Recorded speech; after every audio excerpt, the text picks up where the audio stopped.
तो देखो ये क्या हो रहा है, जलने लग जा रहा है। ठीक है ना, जलने लग रहा है। ये देखो, तो इसको हमको सावधानी से करना है। तो जलने लग जा रहा है।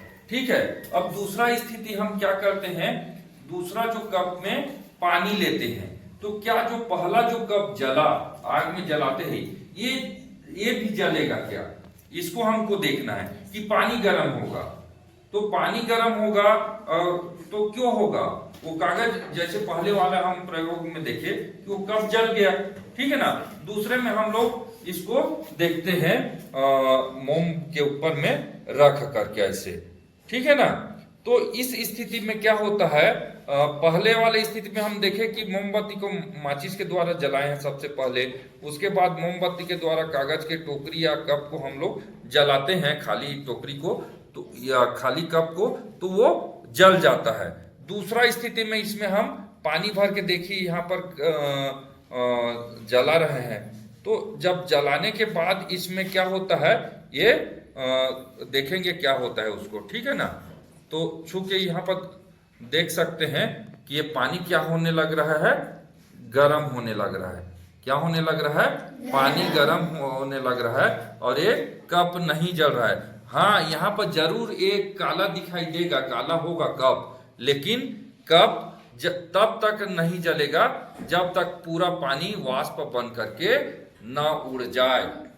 इसको बुझ के देखो, यहाँ पर डिमेंस द्वारा दिखाया जा रहा है कि इसमें पानी भरा हुआ है, और पानी जब भरा है तो ये जो मोमबत्ती का जब उष्मा उस कप पे पड़ रहा है, तो जब वो उष्मा उसमें पड़ रहा है तो क्या हो रहा है, जो उष्मा जो है टोकरी या जो कप है, अभी हम कप लिए हैं, तो जो दी जाने वाली उष्मा है वो चालन विधि द्वारा कहाँ तक पहुंचता है, जल तक पहुंच रहा है।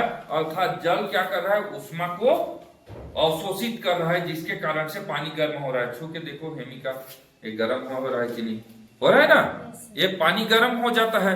और ये पानी वाला जो टोकरी है, जो पहले स्थिति में क्या हो गया, टोकरी जल गया, लेकिन इसमें देखो जल नहीं रहा है। ठीक है ना, इसीलिए नहीं जल रहा है क्योंकि इसमें तो उष्मा जब कप में पड़ रहा है तो वो उसमें जो उष्मा हो रहा है उसको पानी क्या कर रहा है, अवशोषित कर ले रहा है। मतलब क्या है, इस स्थिति में जो पानी वाला कप है वो नहीं जलता है, क्योंकि उसका ताप क्या हो रहा है, जल जो कप में जल की उपस्थिति है उसके कारण से कागज के ज्वलन ताप तक, जो जल की उपस्थिति में कागज के ज्वलन ताप तक उसका ताप नहीं पहुंच पा रहा है। तो यहाँ पर हमको ये भी जानना जरूरी है कि ज्वलन ताप क्या होता है।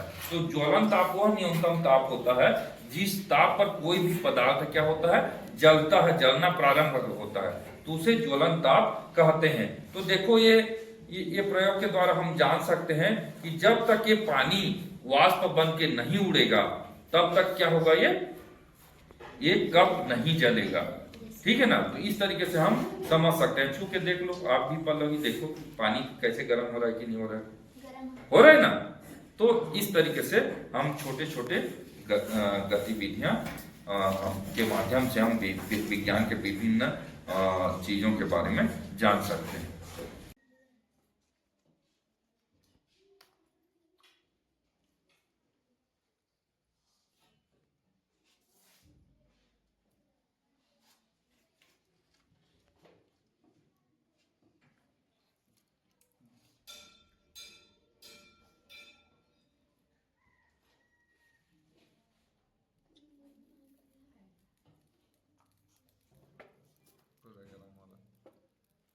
पूरा उबल जाएगा, थोड़ा मोटा जैसे लेने से ना।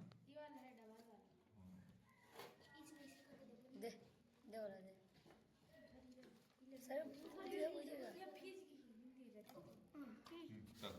है ना, वाष्प बन रहा है। देखो, अब पहले वाला स्थिति में पूरा कप जल गया था।